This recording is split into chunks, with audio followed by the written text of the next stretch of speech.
ओम शांति। क्या दुआएं देते चलो सबको,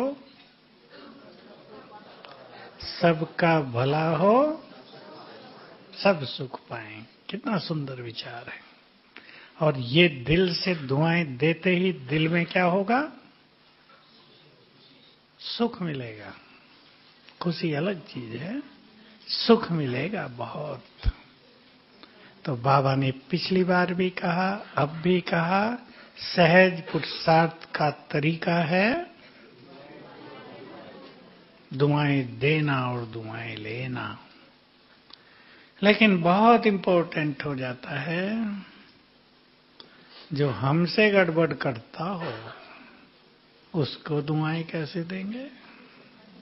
बाबा ने ब्रह्मा बाबा का उदाहरण दिया। सबसे ज्यादा अपोजिशन हुआ, अपोजिशन माना विरोध, और सबसे बड़ी, बोलो भाई लोग, पोजीशन पाई, पद सबसे बड़ा, स्टेटस मिला। परंतु ये नहीं कि सभी अपोजिशन वालों को पोजीशन हाईएस्ट मिलेगी। किन को मिलेगी? जो अपोजिशन में अपनी स्थिति को बिगाड़ेंगे नहीं और दूसरों के लिए शुभ भावनाओं को भी कम नहीं करेंगे। सूक्ष्म चीज है। दुआएं माना शुभ भावनाएं। शुरू में ही बाबा के विरोध में पूरा सिंध खड़ा हो गया। उन दिनों अखबारों में किसी की चर्चा आना बड़ी बात थी। आजकल तो आती रहती है, लोग ख्याल नहीं करते।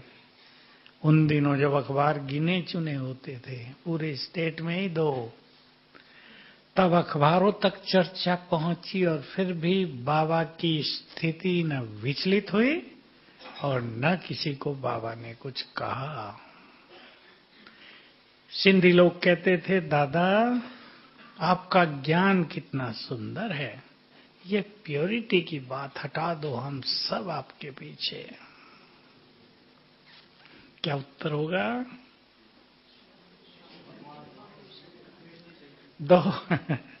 दो उत्तर थे। एक तो ये आज्ञा मैंने नहीं दी, ये शिव बाबा की आज्ञा है। दूसरा, वो आए ही हैं सृष्टि को पावन करने, तो इस मुख्य धारणा को कैसे हटा दें?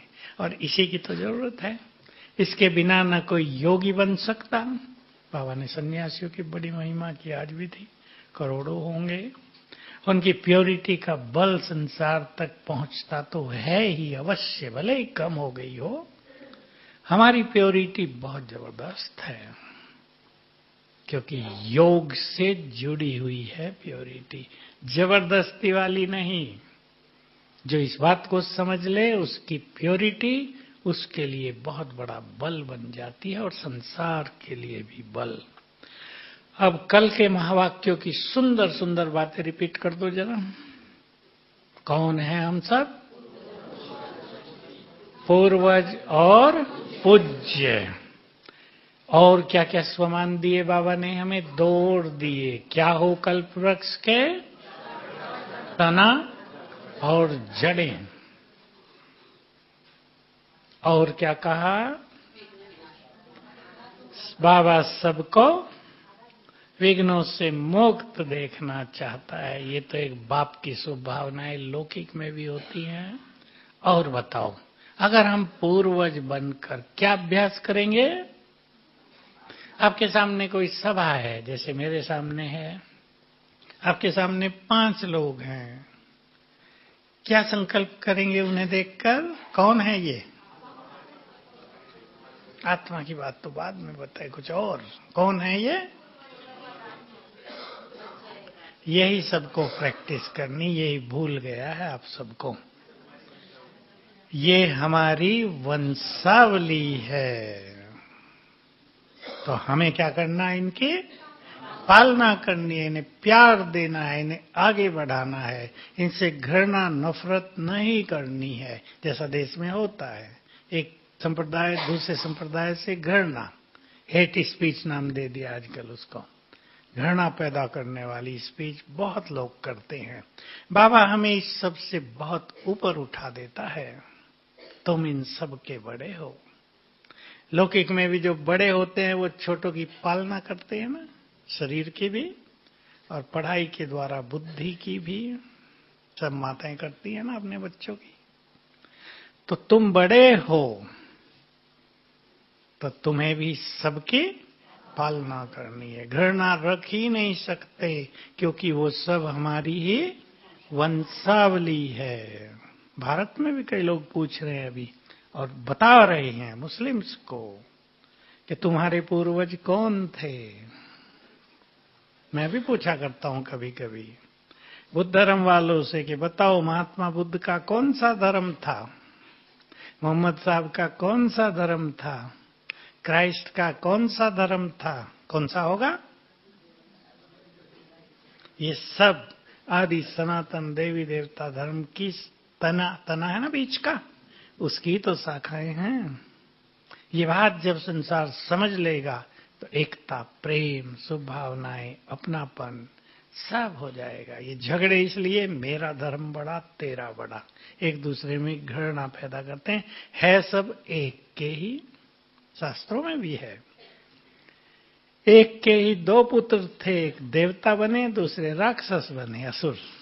एक के ही थे, दोनों में लड़ाई होती थी। तो हम सभी अब ये अभ्यास करेंगे, कोई भी सामने आए, ये सब हमारी, बोलो हमारी, इसको अभ्यास करना है। एक दूसरे को देख के व्यक्तिगत भी मिले, घृणा भाव नहीं, हमारी वंशावली है ये सब। तो उनको क्या अनुभूति होगी, वो हमारे लिए क्या सोचेंगे, ये भी तो बहुत सुंदर बात है।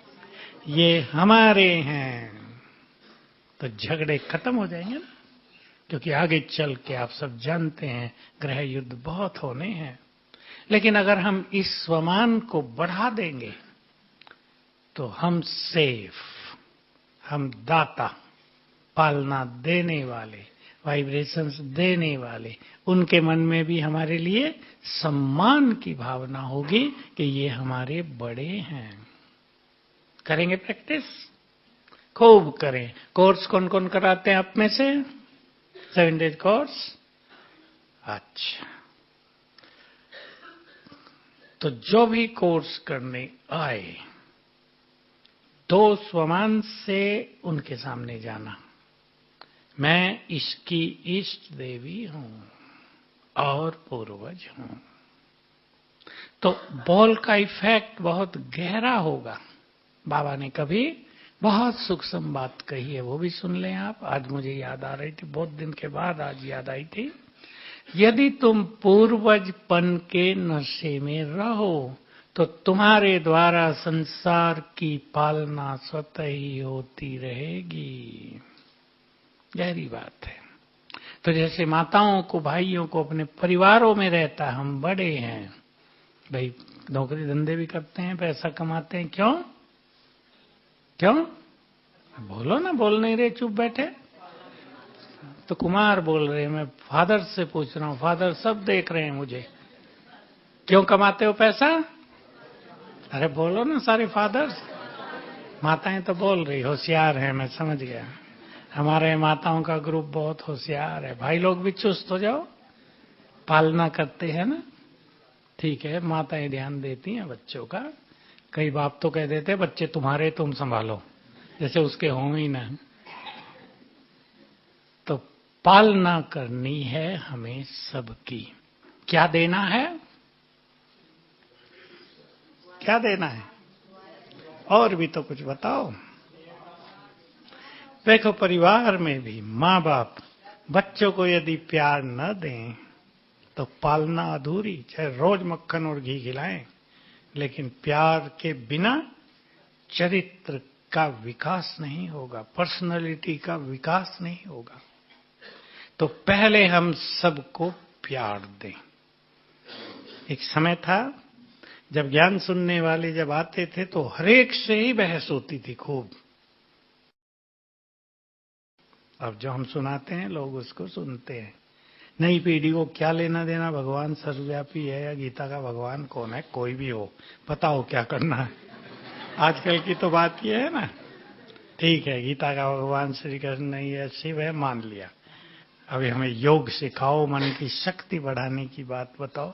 5000 साल पे कितनी डिबेट होती थी, विनाश नहीं होगा कितनी डिबेट होती थी। अब हमने कहना छोड़ दिया और दुनिया में खूब चर्चा है, विश्व युद्ध किसी भी क्षण हो जाएगा। और विश्व युद्ध होना माना खाली सफाया। और विनाश काले विपरीत बुद्धि भी हम देख रहे हैं लोगों को।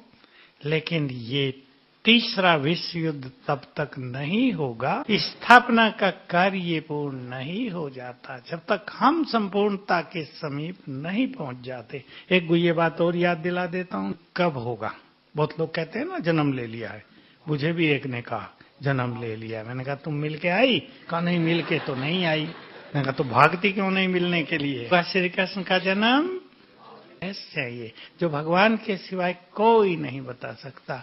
जब इस संसार में कोई देवी देवता हैं, तो जो लोग ये मानते हैं श्री कृष्ण का जन्म हो चुका, उन्हें समझा देना कि श्री कृष्ण ही नहीं है। वो कलयुग का पानी पिएगा क्या बोतलों का? खाली बुरा है। जरूरत है, दुख बढ़ रहा है, बहुत दुख बढ़ रहा है। पता चलता है बहुत बढ़ रहा। आज एक माता आई दुखी, मेरी तो सुने ही नहीं, अपना दुख ही सुनाए। फिर मेरी साथी बहन थी, उसने कहा अरे भाई अब दुख के वातावरण यहाँ न बनाओ, रोए रोए जीना नहीं है मुझे। अब मैं उसे कैसे कहूँ मर जाओ, नहीं तो मेरे पे पाप आ जाएगा। पति ने ये किया, जन्म से कष्ट पाया है, लड़की है वो बहुत गुस्सा करती है, मारती है मुझे जीना ही नहीं है। मैं उसका दुख देख के सोच रहा था, इसको पता नहीं कि ये सब क्या है, कर्मों का खेल है। जब मनुष्य कर्म करता है तब तो बड़ा खुश होता है। और कितने लोग कहते हैं अरे अब तो कर लो, जब फल मिलेगा देखा जाएगा, किसने देखा है कल। और जब मिलता है तब कल काल बन जाता है। होता है या नहीं? 2 रोज आते हैं मेरे पास ऐसे, अचानक मृत्यु हो गई है 2-3 लोगों की। अब माताएं कैसे सहन करें उसे? होता ही नहीं। बेचारों को कमाने खाने का भी नहीं, कुछ कमाने वाला ही कोई नहीं बचा। प्रैक्टिकल समस्या होती है। तो हम सब कौन सी सकाश देंगे? शक्तियों की, ताकि आत्माओं को धीरज मिले, ताकि आत्माओं को कुछ बल मिले, कुछ राहत मिले। एक सुंदर बात थी, जो अच्छे पुरुषार्थी आप में से हैं वो ले ले उसे। कौन कौन बैठे यहाँ अच्छे पुरुषार्थी? देखो फिर भी माताओं ने हाथ नहीं उठाया। मैंने जानबूझ के तो कहा था, फिर भी माताएं सोच रही हम तो अच्छे हैं ही नहीं, तो बुरे हैं? नहीं, सब अच्छे पुरुषार्थी। हाथ उठाओ अच्छे पुरुषार्थी। अब आई उमंग थोड़ी। तो सभी अच्छे पुरुषार्थी याद रखेंगे कल की बात बाबा की। हम पूर्वज हैं, हमें अपने कर्तव्यों को भूलना नहीं है। बहुत ही सुंदर बात है। इसको याद करेंगे तो देते ही रहेंगे। कोई हमें गाली भी दे, हमें तो देना ही है। गाली तो इसलिए दे रहे हैं कि समझ नहीं पा रहे हमारी बात को, बोल नहीं रहे पर खाते हैं। माताओं की सेंस है, अपनी शक्तियों को पहचानेंगे सभी। शिव की शक्ति मिली हुई है हमें, कमजोर हम नहीं हैं। तो कर्तव्यों को याद रखना है। एक डॉक्टर है, उसका कर्तव्य उसको याद रहता है या नहीं? बेचारा खाना भी खा रहा हो और कोई तड़फता हुआ आ जाए, उठ के भी दवाई लिखेगा, भाई ये ले लो खा लो। कर्तव्य है। हर व्यक्ति का संसार में कुछ कर्तव्य होता है। हमारा कर्तव्य है सबको देना।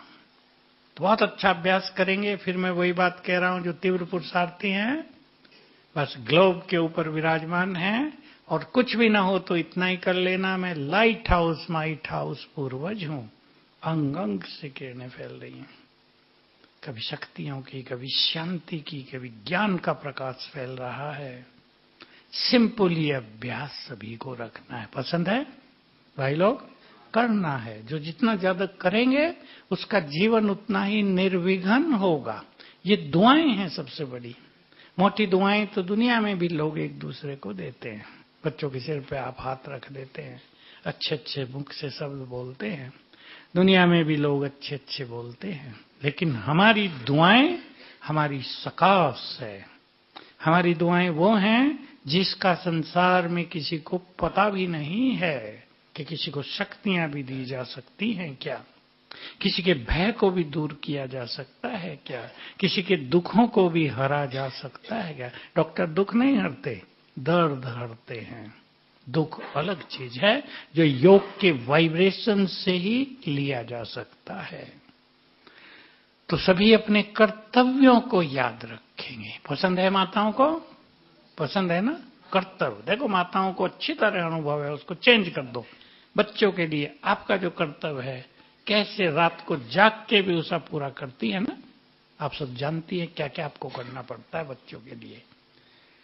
तो हमारे भी कर्तव्य, हम भी बड़े हो गए, संसार के माता पिता जैसे हो गए। कल क्या टाइटल दिया बाबा ने? तुम हो great great master, great great grand father.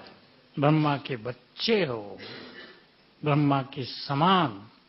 गुरु माता का टाइटल भी दिया ना साकार मुरली में। माताओं बहनों को बाबा गुरु बना देता है। गुरु माना जो सबकी सदगति करे। आप गुरु बैठी हो सब। गुरु माना जो सबको राह दिखाए। और बड़ी बड़ी बातें तो ये हैं जो हम कर रहे हैं। शक्ति दे, शांति दे, ये तो किसी को आता भी नहीं। दुनिया में लोग 3 मिनट साइलेंस करा देते हैं, कोई मृत्यु हो गई, चलो भाई 3 मिनट शांति। लेकिन शांति दें कैसे, ये किसी को पता नहीं है। हम सब ये बात जानते हैं। एक बात और जोड़ दें इसमें, जो कल बाबा ने प्रैक्टिस की याद दिलाई। शुरू में यज्ञ में बाबा ने बहुत प्रैक्टिस कराई थी। परमात्मा का ज्ञान इतना ज्यादा नहीं था, हम उसके बच्चे हैं, इतने तक ही था। लेकिन आत्मा समझ, आत्मा को देखना, मैं आत्मा आत्मा से बात कर रही हूं, ये प्रैक्टिस बहुत कराई थी। तो याद रखेंगे। अब गुरु ये बात सुन ले सभी। दूसरों को आत्मा देखना माना उन्हें सकाश मिलना। बाबा के शब्द थे साकार में।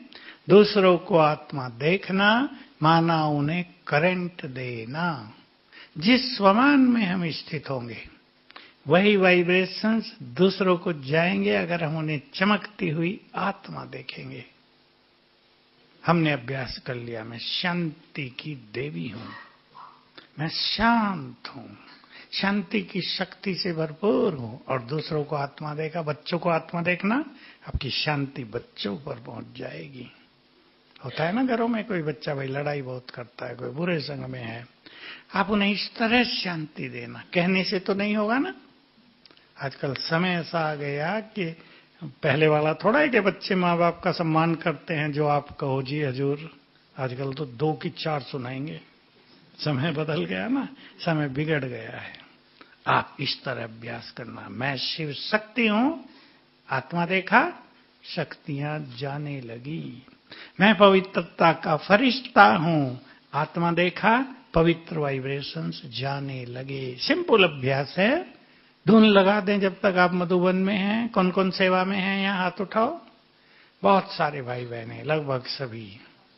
धुन लगा दो यहाँ तो बहुत दिखते हैं ना। नीचे से भी घूमने आ रहे बहुत, रोज हजारों। ये 3 अभ्यास थोड़ी देर भी, कोई ये ना सोचे हमें सारा दिन रटते रहना है। आप फिक्स कर दो भाई 5 बार हमें ये अभ्यास कर देना दिन में, ट्रैफिक कंट्रोल पे कर देना है। ये सकाश देने की इस तरह की सेवा इस विधि से बिल्कुल सहज। भूल जाओ कि मुझे परम धाम में देना है। कई लोग ये पूछते हैं सकाश परम धाम में देनी है सुख संवतन में। मैं कहता हूं दोनों ही जगह नहीं, सकाश तो यहां देनी ना। परम धाम में किसको सकाश देंगे? परम धाम में नहीं, सकाश यहां देनी है। तो ये सरल विधि सभी अपनाएंगे। पसंद है? करेंगी माताएं? अपने घर से शुरू करो, बच्चों से शुरू करो, पति से, और सास ससुर हों उनसे, उन्हें आत्मा देखो अपने भिन्न भिन्न स्वमान में रहकर, और उसका परिणाम देखो। परिणाम स्वमान में स्थित होने से क्या मिलेगा? सम्मान। ये बहुत प्रश्नों का उत्तर है। जो भाई बहनें ये कहते हैं जब से ज्ञान में आए परिवार वाले सब विरोधी हो गए, दुश्मन बन गए हैं, निकल जाओ घर से। स्वमान बढ़ा दो, सम्मान आपके पीछे पीछे आएगा। अशरीरीपन का अभ्यास कर लें। जो जितने देह से न्यारे वो उतने ही सबके। देखो कौन प्यार नहीं करेगा? भगवान के माँ बाप गलत थोड़ा ही हो सकते हैं। बड़ी सूक्ष्म आध्यात्म के रहस्य हैं। पर होता क्या, जब घरों में विरोध होता है, अब विरोध तो होता है, कोई भक्ति बहुत करे लोग विरोध करेंगे, ज्ञान में धारणाओं में चले लोग विरोध करेंगे, ये तो हमें मानना ही पड़ेगा। लेकिन होता क्या है कि उनके विरोध में आत्मा इतनी डाउन हो जाती है कि ये अभ्यास करने ही भूल जाती है। मैं इष्ट देवी हूं तो ये मुझे तंग क्यों कर रहे, मेरी पूजा क्यों नहीं करते? इष्ट देवी बन जाओ, पूजा होने लगेगी। बन के तो देखो, ध्यान देना पड़ेगा। इष्ट देवियों को क्रोध आएगा तो कोई मानेगा ये इष्ट देवी है?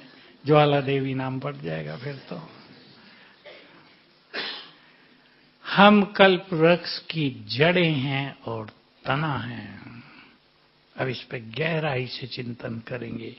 तना आधार होता है पूरे वृक्ष का। तना मजबूत है, किसी का तना छोटा सा हो, जैसे गेहूं का तना पतली सी बाली होती है ना डंडी, तो तेज हवा चलेगी सब गिर जाएंगे।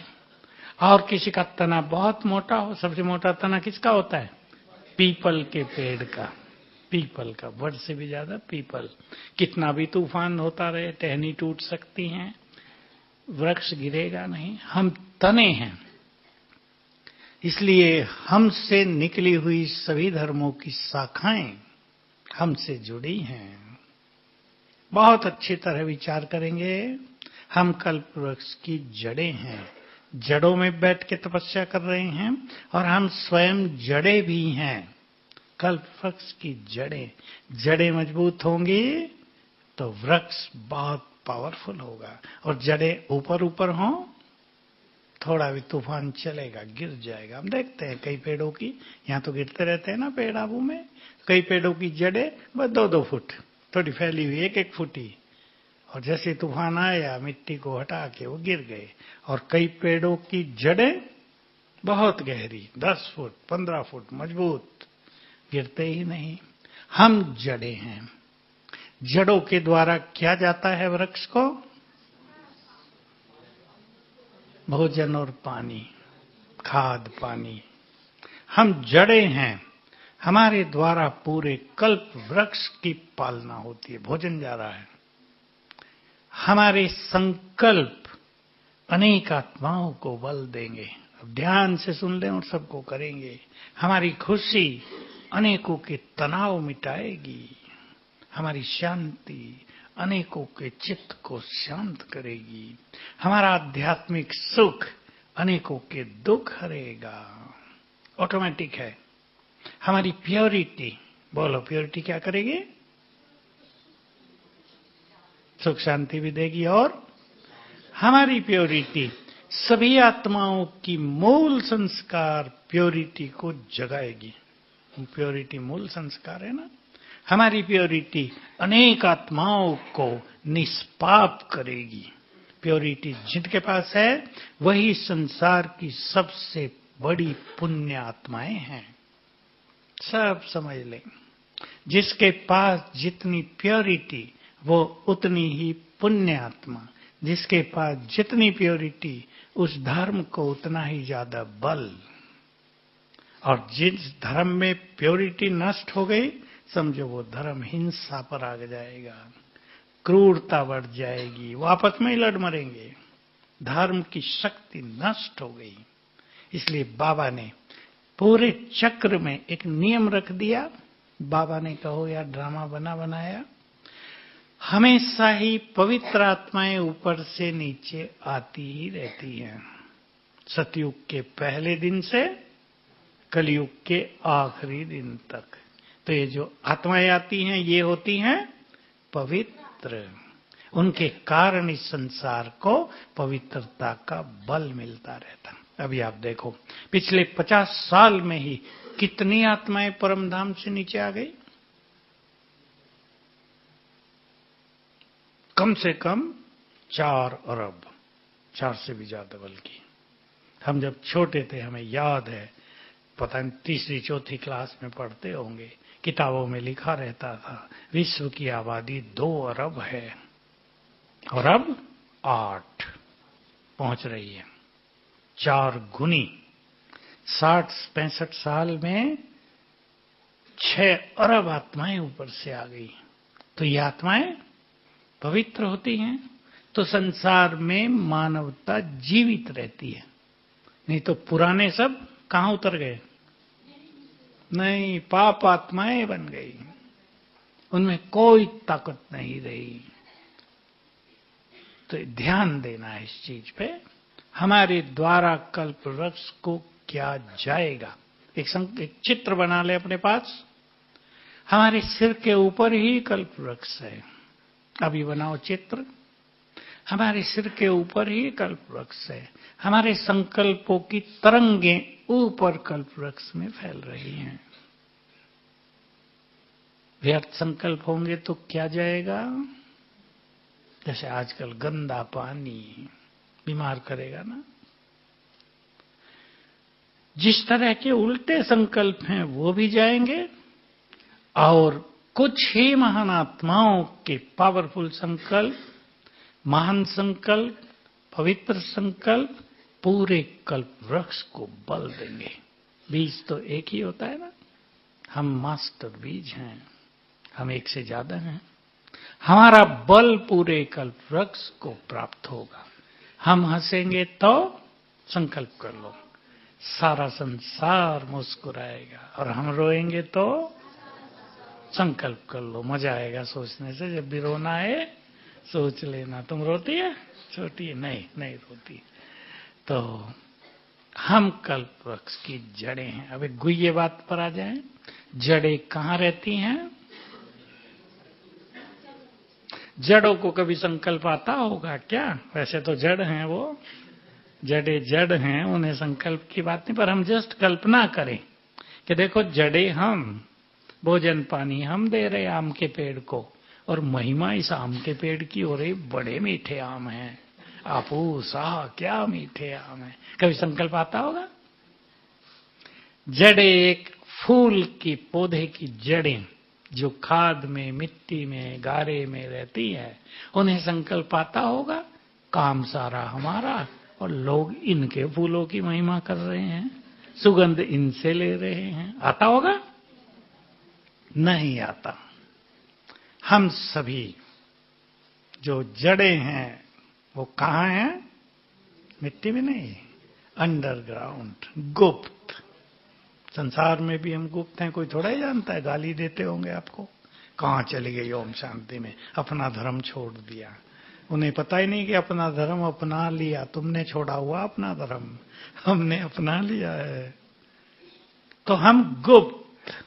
इसलिए आध्यात्म के मार्ग पर जिसको मान सम्मान की बहुत इच्छा होने लगे, जो मान सम्मान के पीछे भागने लगे, जो कर्म इसीलिए करें कि वहां से उनका नाम होगा, वो कल्प वृक्ष के सहारे नहीं बन सकते। कल्प वृक्ष के सहारे तो वही हैं जो अंडरग्राउंड रहकर आध्यात्म शक्ति अपने में भर लेते हैं, बल देती हैं ऐसी महान आत्माएं संसार को। इसलिए बाबा ने पिछली मुरली में क्या कहा था? कईयों का सेवा का चार्ट तो बहुत ज्यादा है, पर खाता बहुत कम है। क्यों? सेवा के पीछे हमारे इरादा, हमारी भावनाएं क्या हैं? देख लो आप, कई लोग ज्यादा सेवा इसलिए करते हैं कि उनका नाम हो जाए, कई इसलिए करते हैं उन्हें बहुत मान मिलने लगे, कई इसलिए भी करते हैं उन्हें बहुत प्यार मिले, कई दिखावे के लिए भी करते हैं, नाम हो जाए बहुत ज्यादा। कई उन्हें सेंटर बना के दे दिए, बताते ही रहते हैं ये सेंटर मैंने बनाया है। तो क्या होता है? पुण्य खत्म होते जाते, लिए खाता खत्म होता जाता है, पुण्यों का खाता बढ़ता नहीं है। तो ध्यान देंगे हम गुप्त योगी, अपने को प्रत्यक्ष करने का ख्याल न हो। जिन्हें अपने को प्रत्यक्ष करने का ख्याल होगा वो बाबा को प्रत्यक्ष नहीं कर सकेंगे। इसलिए सेवा वो श्रेष्ठ है जिसमें हमारा केवल दाता का भाव हो, लेने का नहीं। मान शान लेना है ना, धन की भी कई इच्छा रखते हैं, उनकी सेवा करते हैं जिनसे धन ज्यादा मिलेगा, ये भी नहीं।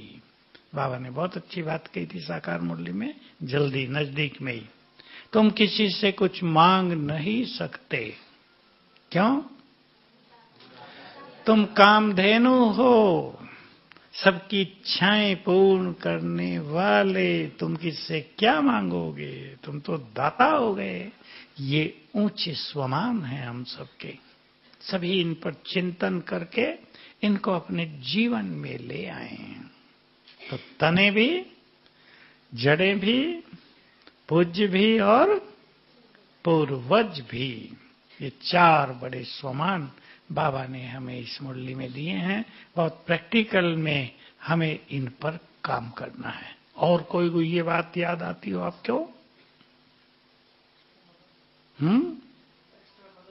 हाँ, बहुत अच्छी बात थी। किसको देंगे?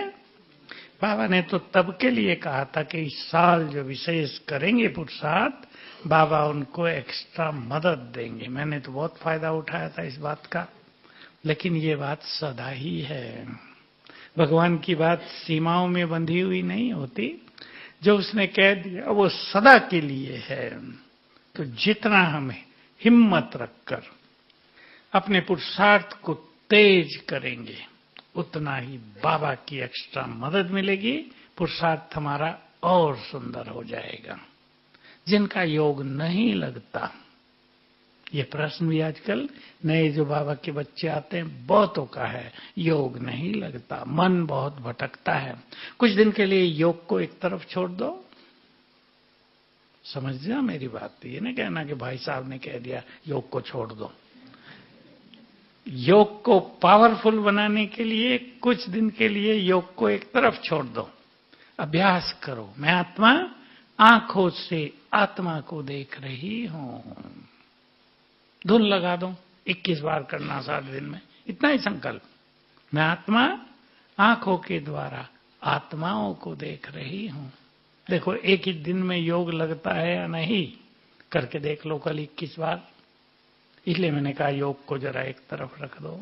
दूसरा, मैं कौन सी आत्मा हूं, कल भी था ना, मैं कौन सी आत्मा हूं, 2-3 संकल्प ले लो सुमन के, सारा दिन में 21 बार कर लो और देखो शाम तक चित्त कितना शांत हो जाता है। योगा पे ही लग जाएगा। मन उलझ गए हैं बहुतों के, दुख इतना हो गया है, परेशानी इतनी बढ़ा ली है कईयों ने सोच सोच कर कि कुछ भी अभ्यास करना नहीं आता। उनको हम सिखाते हैं सवेरे जब भी उठो और सोने से पहले 108 बार लिखो, मैं मास्टर सर्वशक्तिवान हूं।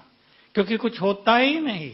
उन्हें ये भी कहे ना मैं आत्मा बहुत सुख स्वरूप हूं, सोचो कहां सुख है भाई जी। बोलने से पता लगेगा इन जैसा दुखी संसार में कोई नहीं है।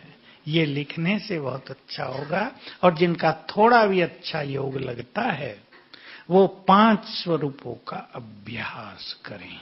ये 5 स्वरूपों का अभ्यास हमारी बहुत सुंदर साधना है। इससे वो संस्कार हमारे वर्तमान जीवन में आएंगे जो हमारे आदि स्वरूप में हैं, जो हमारे पूज्य स्वरूप में हैं, जो फरिश्ते स्वरूप में हैं, वो सब संस्कार जीवन में आने लगेंगे। चित्त शांत भी हो जाएगा। बड़ी चीज साधनाओं में, संसार में भी, सुख शांति के लिए भी एकाग्रता ही तो है। इन सब से एकाग्रता बहुत बढ़ जाएगी। बस इसके पीछे एक ही संकल्प है, एक राज है कि हम अपने को सुंदर काम दें। मन को हम काम नहीं देते तो मन उलझ जाता है, भटक जाता है, परेशानियों में आ जाता है। तो 5 स्वरूपों का अभ्यास भी करेंगे और बाबा ने 4 धाम की यात्रा भी सिखा दी है। केवल 4 धाम में बैठने से काम नहीं चलेगा, घर बैठे भी आप कर सकते हैं बहुत अच्छे चिंतन के साथ। तो पूर्वज की स्मृति सबको पक्की करनी है इस मुरली से। पूर्वज और पूज्य दोनों ही बड़े, छोटे नहीं। तना और जड़े दोनों ही जिम्मेदार, लापरवाह नहीं। इनकी स्मृति रखेंगे, बहुत सुंदर अवस्था बन जाएगी। ओम शांति।